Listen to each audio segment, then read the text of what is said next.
I, much like that nosy developer who's starting to build a brand new development right down the street from your quiet, cozy little cottage, need to tear down some old machinery that got left behind that you and your friends once grew up around, and there's a charge lens. There's a charge lance and a car transmission. Oh, that's very tempting. That's very tempting. Do I take the charge lance? There is a part of me in Rimworld that's like, well, it's a charge lance. You can't really leave it behind. You have to use it. You have to equip it. Oh, this hurts. It hurts. I don't mind the car transmission, but the charge lance, that hurts. However, much to the dismay of you and your friends, when that very same developer finds the time capsule, they dig it up out of the ground, and while they don't destroy it or leave it back where they found it, they do tend to put it in places where it's going to get damaged and destroyed, whether that's by fire or just the weather.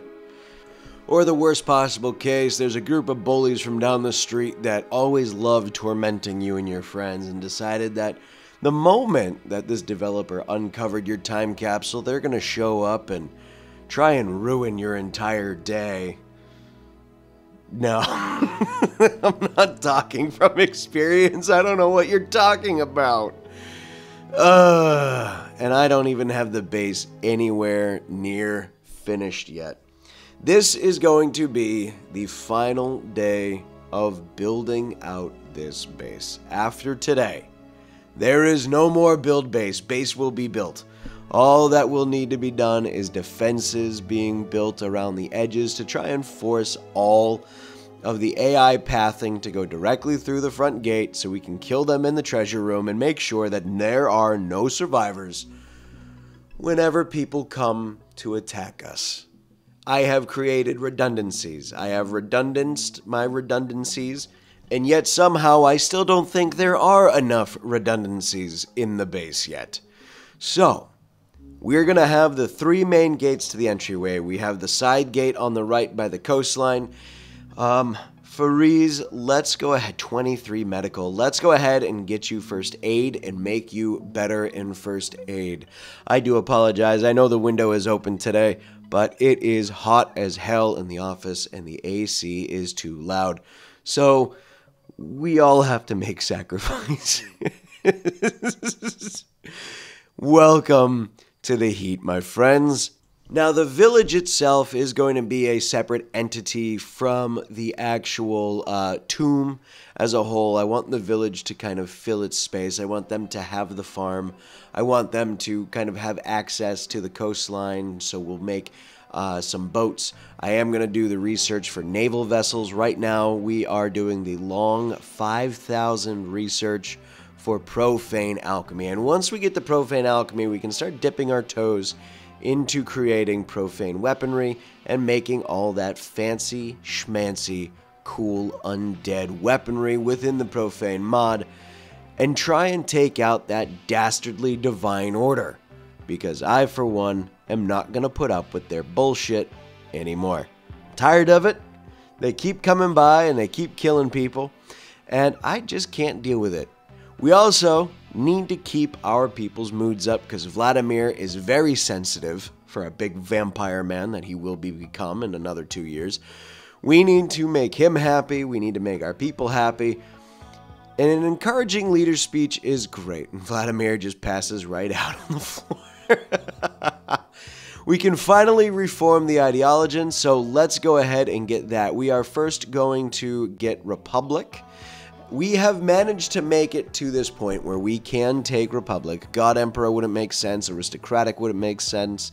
Exalted Priesthood wouldn't make sense.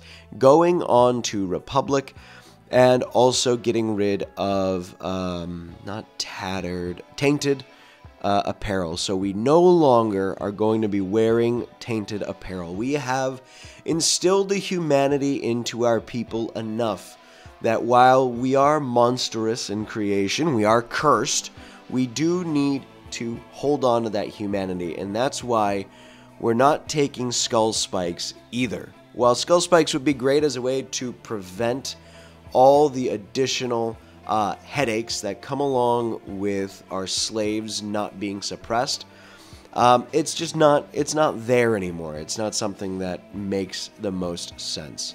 So we are going to call this, let's call it the burning of the past, and we will use the symbol burning as a way to kind of mark out good points within our people. I don't want to completely abuse the symbol burning as many people would. We're going to keep the esoteric effigy. I like that name.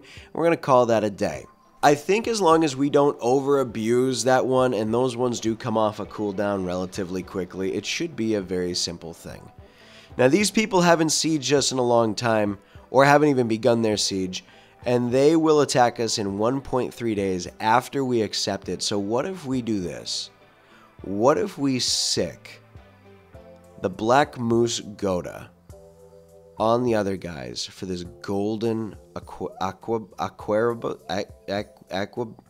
can't pronounce it. We're gonna give the gold gun to somebody.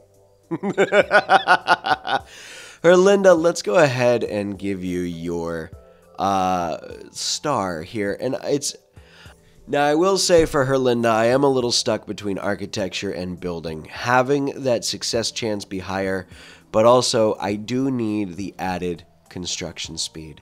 Even though we're not going to be getting into major construction projects after this. Oh, come on. I accepted the quest, and now you guys are choosing to siege me.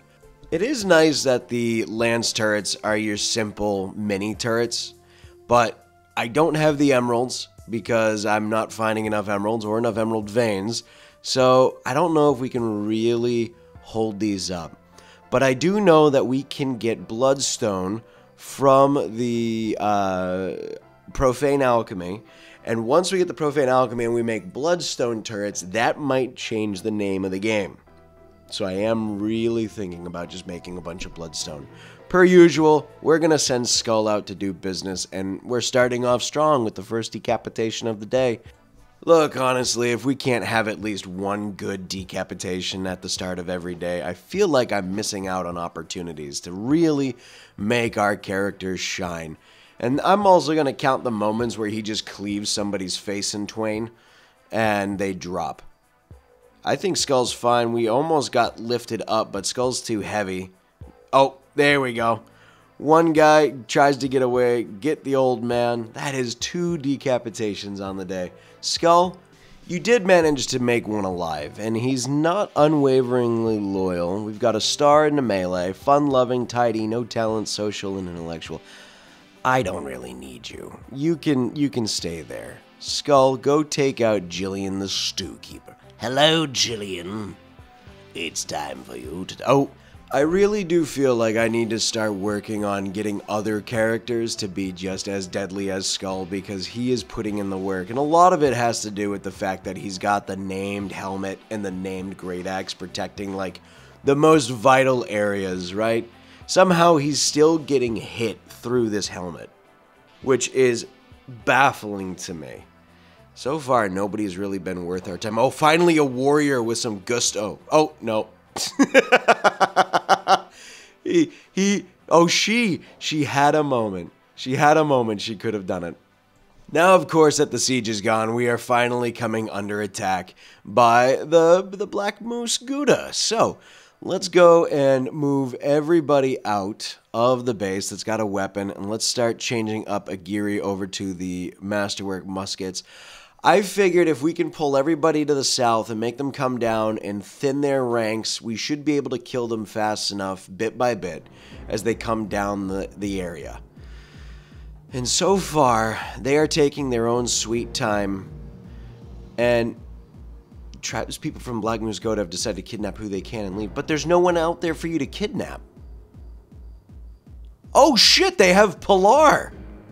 Okay, well, you know what? That is a blessing in disguise. They're gonna come right by here. Oh my god, I feel like I'm fishing on the creek again. This is great. I was out fishing over last weekend, and I was down by by the creek, and we had some good runs, and I ended up snagging a bunch of trout, just watching them swim by, and there were some that were just smacking on the lures. It was great. I loved it, every moment of it, and this is exactly how it feels. So this is what fishing in Rimworld feels like. Go ahead, pull that guy so we can get Pilar. There we go. Skull, return to slave bed. Look at that. Easy, easy. 90 enemies in one go. All you have to do is use one of your slaves as fishing bait. That's not wrong on every step of the way. I love this game so much. Oh, that's a brand new tactic. You guys, if you ever have too many enemies coming at you and you've got your place entirely walled in, send a slave out as fish bait. And maybe you'll get as lucky as I do and you can reel your slave back in. I don't know. You tell me if it works. Clearly, it works for me. I'll do it again. Of course, we also need to start putting in embrasures in the area as well. So, we'll get the sides and we'll get one each up here so we can at least spread out our marksmen all around the outside. Culture shooter. Oh, wow, look at that accuracy.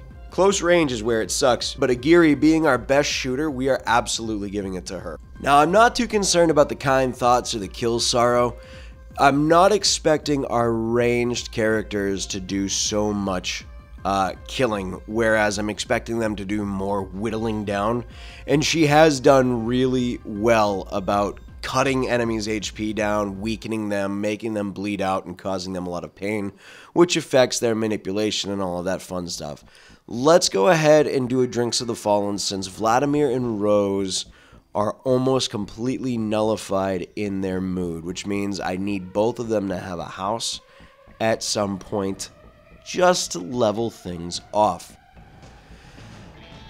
Now, the other question I do have, and I kind of want to leave this up to you guys in the comments to think about, and maybe I'll let you guys decide, is do we want to start having our humans be human and start trying to have families growing?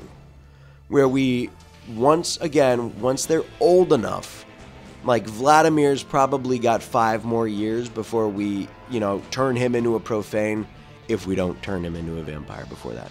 He is going to become a vampire. That's kind of like one of those things. But Vladimir is one of those characters who's like 45 right now and is on the way to needing to become a profane. And we got a 2-deep infestation. Son of a bitch. All right, let's go ahead and take care of that with pretty much everybody. Yeah.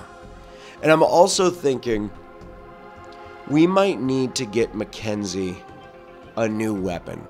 I feel like, as cool as it is to see a sanguiphage with a greatsword, I don't think he is good enough to really make the greatsword shine, and I think we might have to give that to a different character. He gets wounded so much in combat, and I just don't think Mackenzie's that great of a fighter or has traits that make him a great melee fighter, but we've spec'd him into melee so deep, I don't really think we have a choice. So I'm thinking either getting him a group of disciples from the Divine Order in the Asone Kingdom. God, my reading is bad today. Love my Lex Dixia. I say we watch this fight go down just to see how a standard group of no magic users versus a group of insane magic users works. And Lilia, please do not come out of the mine. Just stay in there for now.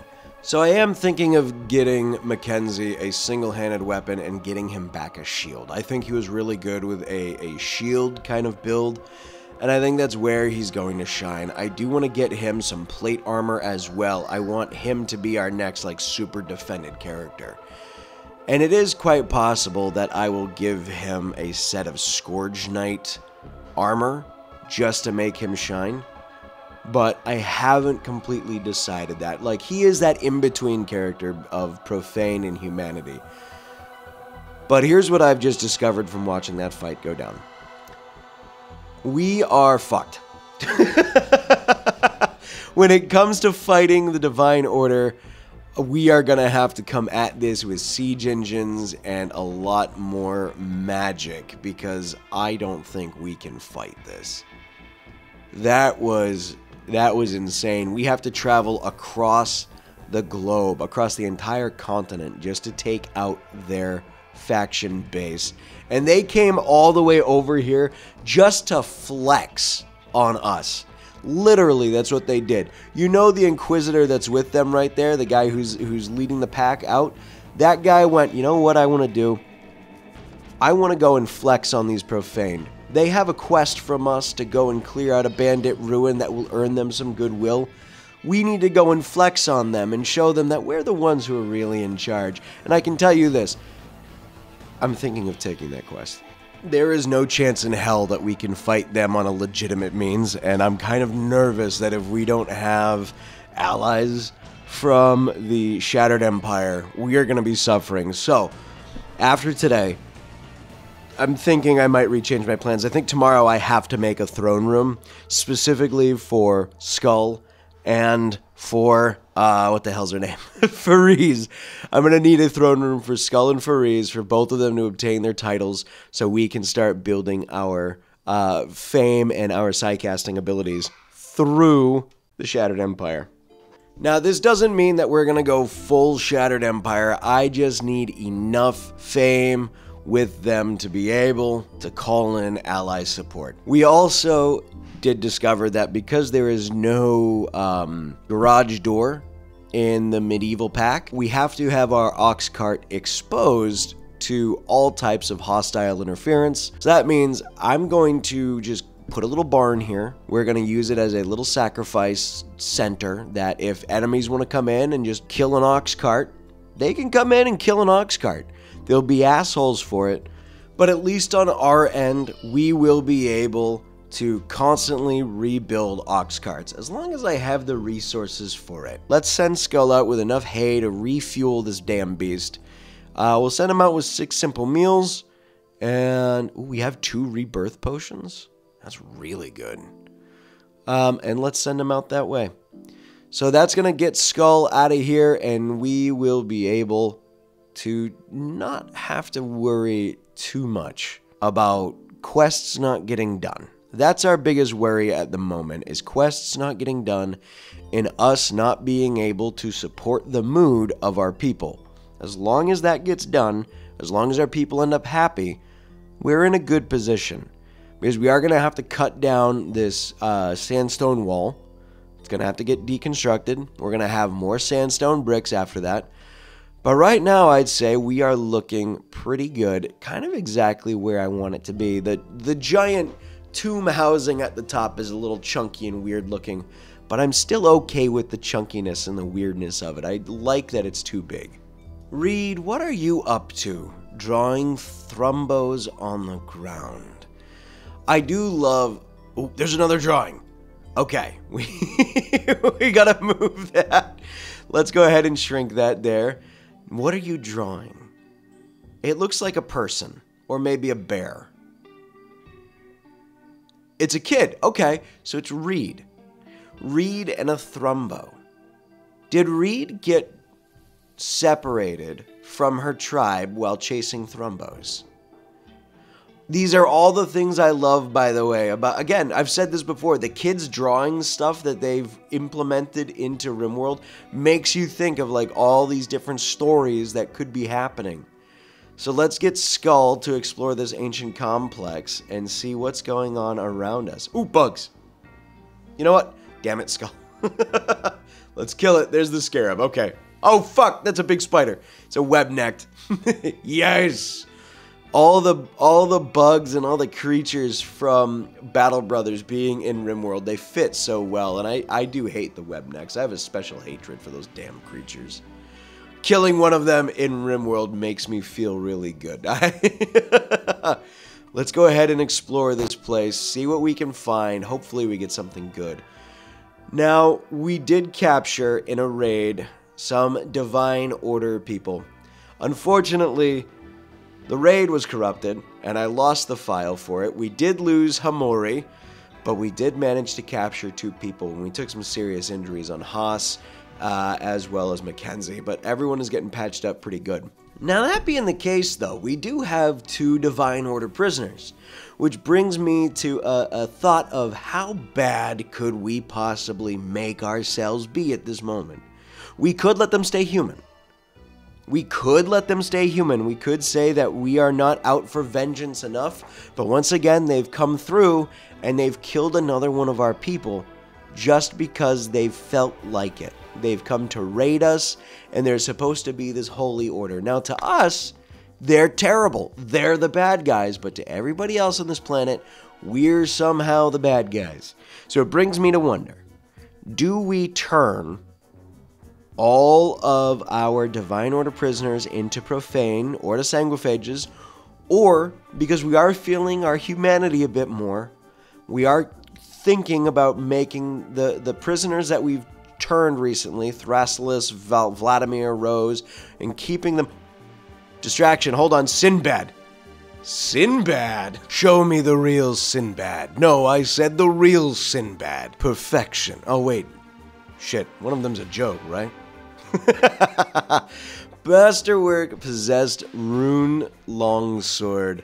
23, 121 armor pen. Kill thirst, neural heat absorption. Ooh!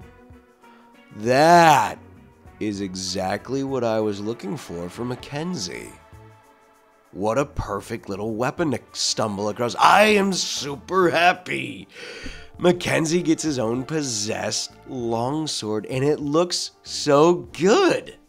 If we can get Mackenzie to the state that Skull is in, we will have Mackenzie being an amazing warrior. I mean, Arcady is already a great warrior. He has busted so many heads, but his bronze persona Warhammer is starting to kind of find its weaknesses as we get later on. So we need to get an upgrade for Arcady, as sad as that's going to be.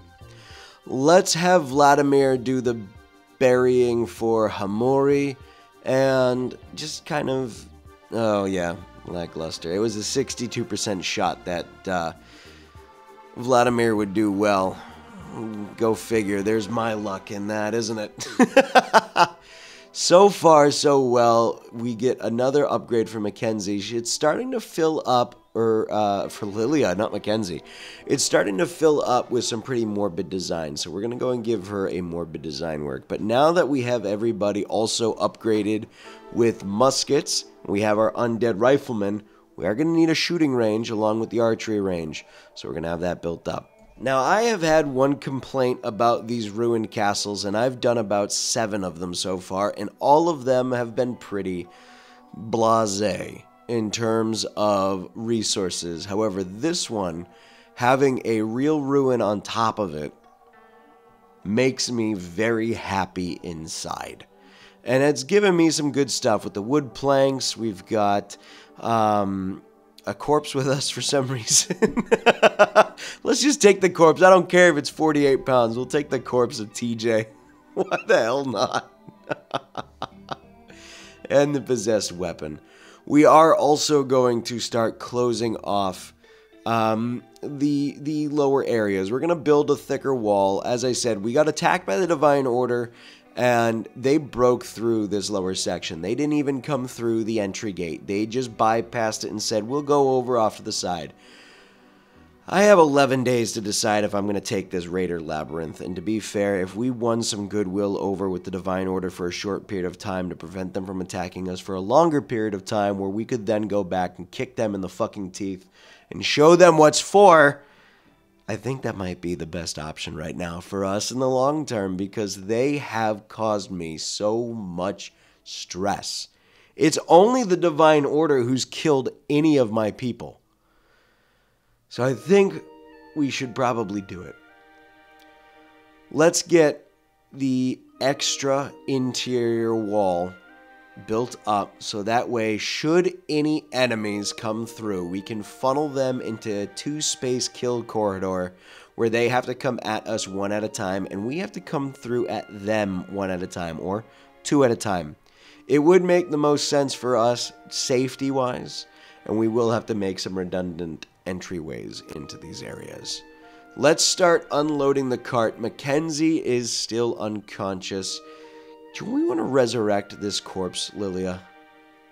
We don't have the psi focus. We'd have to up your psi focus. Maybe that's too much. 179 years. He's clearly going to come back to life with problems that I don't think we can cure. So maybe we could. I don't know if we will. I think we'll abandon it. I do need Lilia to have her psi focus be super high, but I think we will abandon it for now. Let's get the steel unloaded, and then we'll keep Sinbad in just in case we accidentally smelt it. I don't want to smelt the Persona Longsword. That would be extremely valuable, especially at the masterwork quality. Then we'll undo the adamantine, and let's keep the books in here for now. Stuff that will dissolve. And that should pretty much cover us for a bit. Let's lower the food requirements now that we're kind of idle. We'll just bring it to 50. There we go. All right, I'd say that was a good haul. We hit 2 places and came out on top. I am starting to rethink the containment zone for the bugs, as I do love this little mine shaft in the middle of the base, but we are getting to a point where, oh, there's a lot. We are getting to a point where the bugs are starting to overwhelm us just a wee bit, and I don't want to have to be going through the entire base trying to corral a bunch of bugs. But so far, nobody's dying. We're doing this without Mackenzie. Vulture has been a beast of a character as well. I'm really liking our melee squad. We just need Mackenzie to get up so I can put him to good use. And then I need to get Fariz off the melee squad and get her into her full role of our bone shaper, our healer, our mystic, that kind of character that's just there as this haunting presence and spiritual leader that she is right now. So, once again, we come to our Divine Order individuals. They have been swapped over by Skull, who has 1.1 years, 22 days, 19 days, 45 days, 12 days for Mackenzie, 2 years, 47 days, and 1.6 years. So, are we going to, my friends, change the Divine Order prisoners to Profaned? They clearly believe in us. New lovers. Oh, Pilar and Pan. Yeah, you know what? We will build you guys a little slave love shack right there up against the building. I think that's a good little spot up against the tomb. Our new Divine Order prisoners have been transitioned over to the Mystic Arcana, our faith, our belief. So, should we change them to profane? Should we keep them human? They are the people who have caused us the most losses, the most deaths, and the most pain. But we are trying to hang on to that humanity. Should we not turn them? That is my biggest question.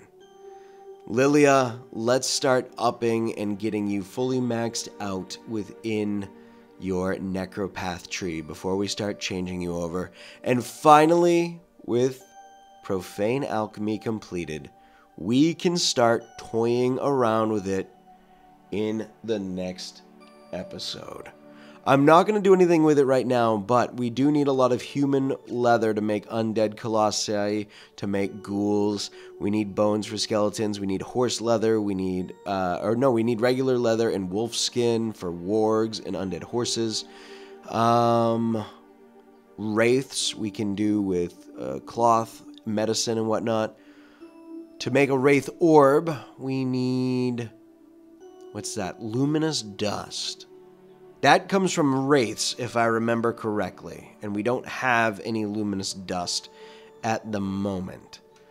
And we need corrupted blood, and that comes from all the corrupted creatures when you harvest them. So we need a wraith orb for the frostbound great axe. We need a soul gem for the scythe. We can start doing this without issue. I want to get it done. Mackenzie has finally risen, much like the vampire he is, to claim his weapon.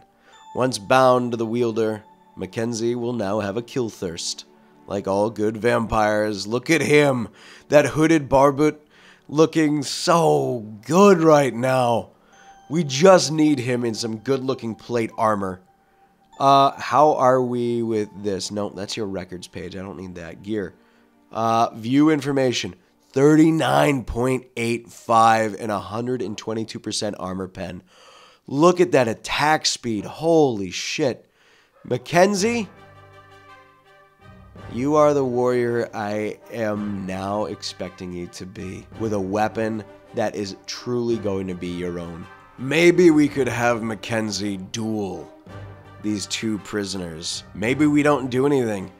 I keep thinking about the time we have until we could turn them, and yet the only thing I can think of is that maybe we leave them be. Much like Vulture here, I see Vulture being one of the greatest dwarves of our time. He is such a fantastic fighter. He has done so much work. He's held the line against great foes. I think we'll give him armor piercing, and I think we're going to swap Vulture over to a nice warhammer or mace to really crush in the armor of our enemies. All in all, I'd say things are starting to come in our favor. We're getting our military organized. We are getting our people ready for conflict. We have our little hero who will need a great weapon of his own in the future, and whether that comes from Mackenzie or from one of our other characters, or from a weapon we find out in the field, he is going to need a persona weapon of his own to truly make him shine in combat. And do you see it? Do you see it? Another fucking hole! Why? Why does this keep happening? Why is there always a hole?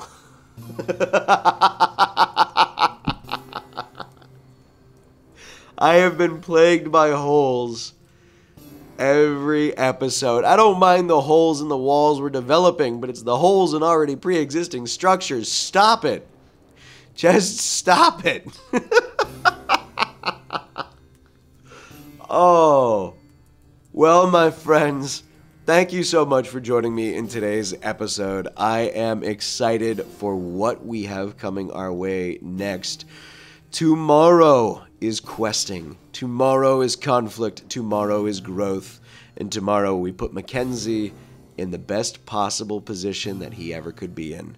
A true warrior for the future. To take the place of his father, so Skull, Arcady, and Fariz can rule over the colony with gentle hands.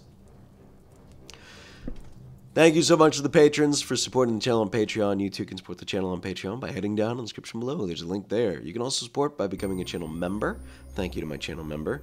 You can also support, as always, for free by hitting like, subscribe, hitting the bell notification, sharing with your friends and people you think might enjoy the content. And as always, letting me know your thoughts for today's episode.